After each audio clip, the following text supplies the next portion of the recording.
Yes mister Pawan Kalyan, ఇది మా అయ్య జాగిరే, మా తెలంగాణ ప్రజల అయ్య జాగిరే, 4 కోట్ల ప్రజల మనుషుల యొక్క అయ్య జాగిరే, నీ అయ్య జాగిరి కాదు. ఫస్ట్ గుర్తుపెట్టుకో. ఇలా ముందుగా బేషరతుగా క్షమాపణ చెప్పాలి చనిపోయినటువంటి కళాకారుడు గద్దార్ గారికి. గద్దార్కు కారు కొనిచ్చినా అని చెప్పి చనిపోయిన వ్యక్తుల గురించి మాట్లాడడమే అప్రస్తుతం. ఒక కళాకారుడు,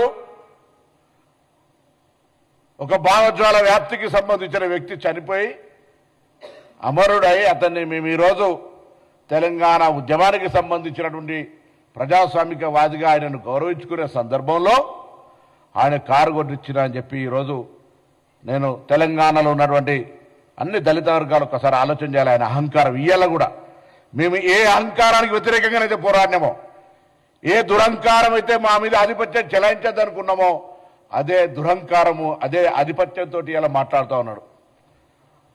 మేము ఎన్నడూ కూడా చెప్తున్నాం, ఇవాళ కూడా రాజకీయ పరంగా ప్రజాస్వామిక భారతదేశంలో తెలంగాణ కూడా అంతర్భాగమే.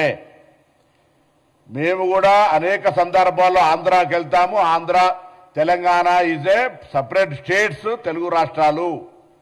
కానీ ఆయన మాట్లాడినటువంటి ప్రెస్ కాన్ఫరెన్స్ చూస్తూ ఉంటుంటే ఇది పాకిస్తానా ఇండియా అని మళ్ళీ మాట్లాడుతూ ఉన్నాడు, పాస్పోర్ట్ తీసుకోవాలని.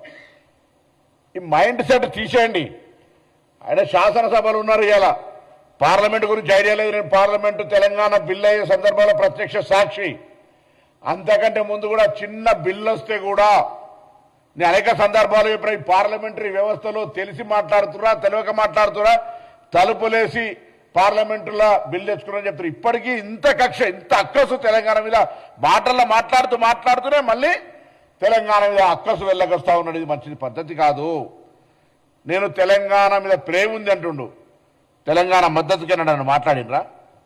తెలంగాణ అమరవీరులు చనిపోతుంటే వాళ్ళకి ఎప్పుడైనా నువ్వు సంఘీభావం, అరే ధైర్యంగా ఉండండి, తెలంగాణ పోరాడి తెచ్చుకోవాలని చెప్పినావా? అవహేళన చేసినావు. తెలంగాణ ఏర్పడితే 11 రోజులు అన్నం తినలేదని చెప్పినటువంటి వాడివి. తెలంగాణ ఏర్పాటును అవమానించినటువంటి వ్యక్తివి. ఇలా మీరు మాట్లాడితే ఎట్లా?